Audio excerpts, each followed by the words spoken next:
नमस्कार। पिछले लेक्चर्स में हमने देखा कि कैसे प्रथम n प्राकृतिक संख्याओं का योग निकाला जाता है और इसका सूत्र को भी हमने पढ़ा।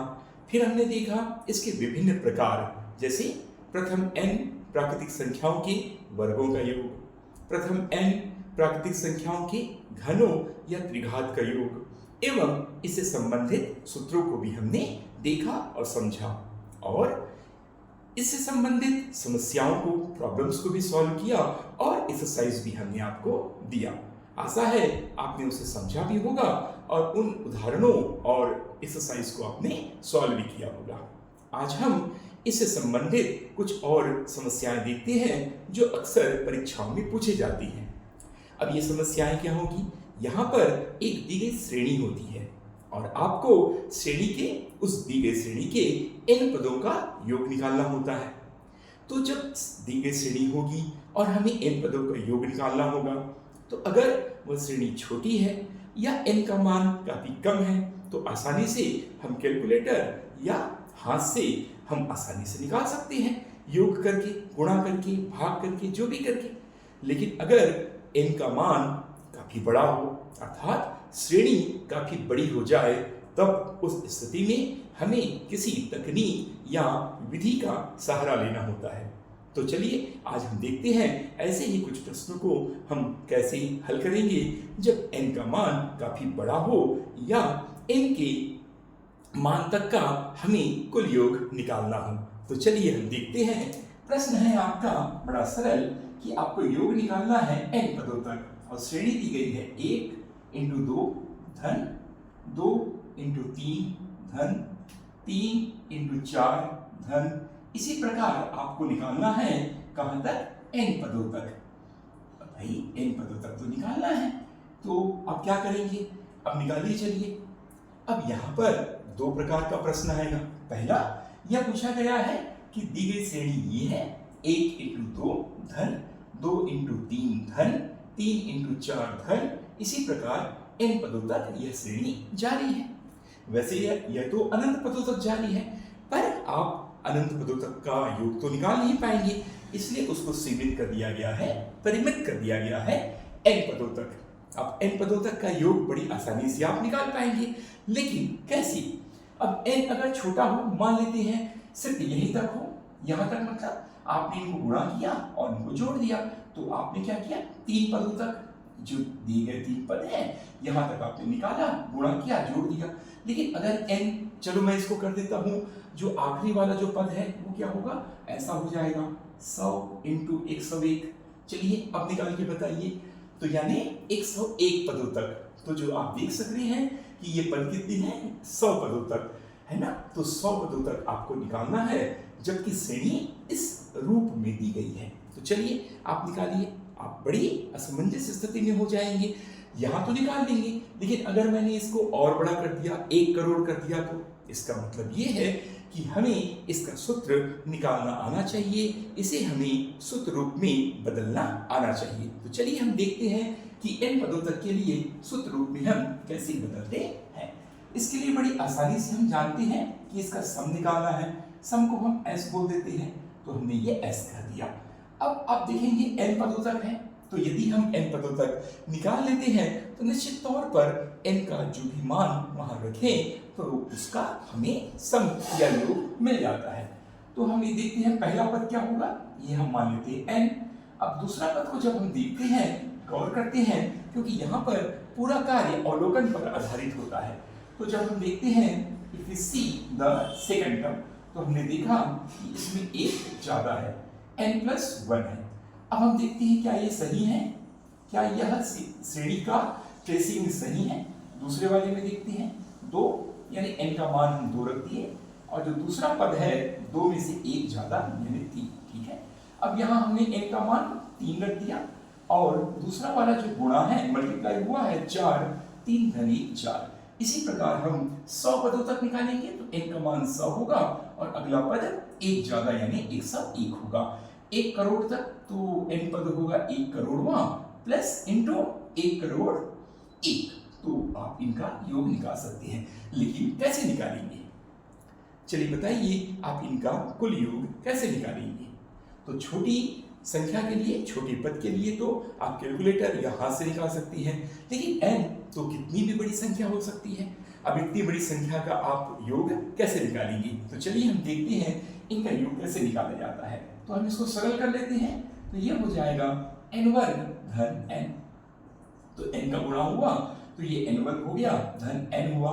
अब हम क्या कर सकते हैं, चूंकि समेशन निकालना है, n पदों तक निकालना है, तो आपको कुछ याद आ रहा होगा, बिल्कुल ये होगा समेशन n वर्ग धन ये हो जाएगा समेशन n। अब मुझे लगता है कि आपको बहुत कुछ याद आ गया होगा, और यदि आपको याद नहीं आ रहा है तो आप चैनल सब्सक्राइब करेंगे, और पुराने लेक्चर्स में मैंने इसका डिटेल दिया हुआ है, तो आपको उन लेक्चर को पढ़ने के बाद इस लेक्चर को समझने में काफ़ी आसानी होगी, सरलता होगी। तो चलिए हम देखते हैं यहाँ पर क्या है। प्रथम n प्राकृतिक संख्याओं के वर्गों का योग, क्योंकि ये प्राकृतिक संख्या है, n का मान 1 से शुरू हो रहा है और 2, 3, 4 यह प्राकृतिक संख्याएं हैं। तो यह प्रथम n प्राकृतिक संख्याओं के वर्गों का योग है। यह प्रथम n प्राकृतिक संख्याओं का सामान्य योग है। तो अब हम क्या करेंगे, इनका सूत्र हमें मालूम है, मैंने पिछले लेक्चर्स में इनका सूत्र आपको बताया था।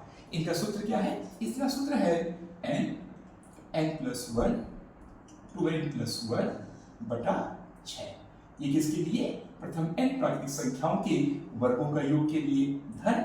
अब देखते हैं समेशन n, यह प्रथम n प्राकृतिक संख्याओं का योग है। इसका सूत्र था n+1 बटा 2। आप चैनल सब्सक्राइब करेंगे और ये देखेंगे कि क्या हमने इसका सूत्र यह बताया था या नहीं। तो निश्चित तौर पर वहां न केवल हमने बताया, बल्कि इसे उदाहरण और अभ्यास से भी समझाया। तो चलिए अब यहाँ पर n का मान रख दीजिए या इसे सरल कर दीजिए। तो हम जब सरल करते हैं तो देखते हैं n+1 बटा 2, यहाँ से कॉमन लिया जा सकता है क्योंकि इसमें भी है, इसमें भी है। जब हम कॉमन लेते हैं तो यहाँ क्या बचा? 2n+1 बटा 3 धन ये बचा 1। फिर ये क्या हुआ? n+1 और ये 2n+1 और ये हो गया 2n प्लस लघुत्तम लेंगे 3, तो ये हो गया 3 और ये 4, 2n+1 प्लस 3 और ये हो गया बटा, एक साथ ले सकते हैं 2 इंटू ये 3। तो आप देख सकते हैं n+1 और ये हुआ 2n+4, तो हमने 2 कॉमन ले लिया, 2n प्लस ये हो गया 2n प्लस 3 और 1 4, हमने 2 कॉमन ले लिया तो बचा 2n+2। नीचे क्या है?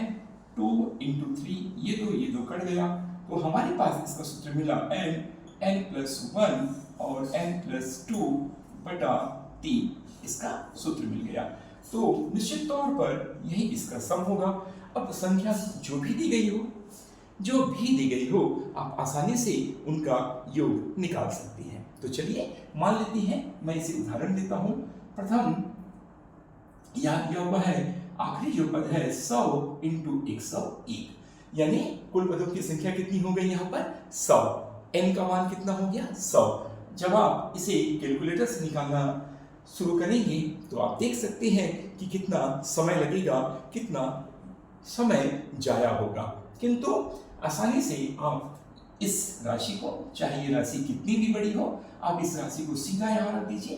तो जब इसे रखेंगे तो आपको क्या मिलेगा? आप देख सकते हैं यहाँ n का मान हमने रखा 100, फिर रखा 101 क्योंकि यहाँ 1 जोड़ दिए, फिर हमने जोड़ दिया 101 और यहाँ पर जोड़ दिया, ये तो सही है बिल्कुल ना, 2 कट गया और बटा 3 बिल्कुल सही।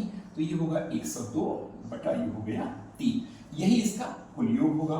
इसको सरल कर दीजिए, किसी से कटेगा है ना, तो ये कटेगा किसी कटेगा ये यदि किसी से कटेगा तो आसानी से हम देख सकते हैं, ये हो गया 3 बिल्कुल सही है।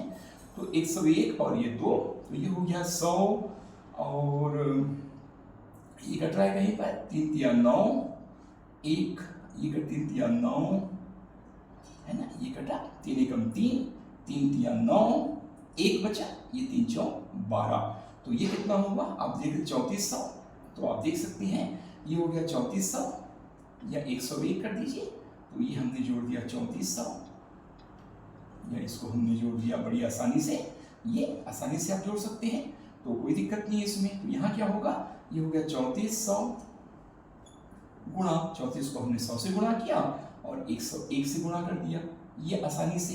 तो इसका आसानी से आप योग निकाल दीजिए। तो 3400 का 100 से गुणा करने पर तो ये होगा 3400 और 2 जीरो, तो ये 2 जीरो जुड़ जाएगा, धन एक और जोड़ देंगे आप तो 3400 यहाँ जोड़ दीजिए, तो ये होगा 3400, तो ये होगा 3 4। तो ये इसका उत्तर है 34 34 00। यानी अगर इस श्रेणी को हम ऐसा लिख दें 100 इंटू 101, या इस श्रेणी को हम कुछ और लिख सकते हैं 105 इंटू 106, इस श्रेणी को हम लिख सकते हैं 107 इंटू 108। हमने ये लिखा, ये दोनों ही आपके एक्सरसाइज है, ये आपके होमवर्क है। तो यदि आप इस श्रेणी को यहाँ ऐसा लिख दिए, तब आप बताइए इनका कुल योग कितना होगा, और यह श्रेणी जाएगी यहाँ तक 108 और 108 तक, तब बताइए इनका कुल योग कितना होगा। मैंने आपको n पदों का कुल योग के लिए सूत्र भी बताया और 100 101 के लिए इसको हल करके भी बताया कि कैसे हमने जब इसे यहाँ पर मान रखा तो इसका मान आया 3400 गुणा 101, तो हमने इसे गुणा कर दिया, तो 3400 में 2 जीरो और बढ़ गया, तो हमने 2 जीरो बढ़ा दिया, और 1 है तो 3400 जोड़ देंगे, तो 3400 हमने जोड़ा, तो 34 34, यानी ये आप देख सकते हैं जो संख्या 34 34 00, यही इसका उत्तर है। तो ये आपका एक्सरसाइज दिया गया है, आप इसका उत्तर निकालिए, इन पदों तक कुल योग सीख सकते हैं। तो आप देख सकते हैं कितनी आसानी से हमने इसे हल कर दिया। अभी खत्म नहीं हुआ है लेक्चर, अब मैं इसी में और जोड़ देता हूँ। अगर आपका एक्सरसाइज ऐसा हो जाएगा, कैसा, 1 into 2 into 3, 2 into 3 into 4, 3 into 4 into 5, ऐसा कर दिए, और इसी प्रकार हमने कर दिया n पदों तक। तो आपने क्या कर दिया यहाँ पर, आपने बड़ी आसानी से ये कर दिया, n plus 1 2, 1 into 2 into 3, 2 into 3 into 4, 3 into 4 into 5, और इसी प्रकार n पदों तक का आपको कुल योग निकालना है। तो जैसे हमने इसका सूत्र निकाला, तो क्या यह भी सूत्र से बनता है या नहीं बनता है। आप इसको n पदों तक का कुल योग निकालिए, तो इसका पहले सूत्र निकालिए, फिर कोई भी n का मान रखकर उदाहरण से आप देख सकते हैं कि वह सही आ रहा है या नहीं। इसके जांच के लिए पहले छोटी संख्या 1 या 2 पदों तक लिखिए, अगर 1 या 2 पदों तक वह सही आता है तो आप समझ सकते हैं n पदों तक भी वह सही आएगा। तो मुझे उम्मीद है कि इस प्रकार के प्रश्न जब आएंगे तो आपने जो पूर्व में सीखा है प्राकृतिक प्रथम n प्राकृतिक संख्याओं के योग, वर्गों का योग, घनों का योग, अगर वे सूत्र यहाँ लगते हैं तो आप आसानी से लगा सकते हैं। अन्यथा आपको श्रेणी का योग जो कलन का बहुत महत्वपूर्ण हिस्सा है उसे पढ़ना होगा, वो भी मैंने लेक्चर्स में बताए हैं, आप उन वीडियो का भी अवलोकन कर सकते हैं। धन्यवाद।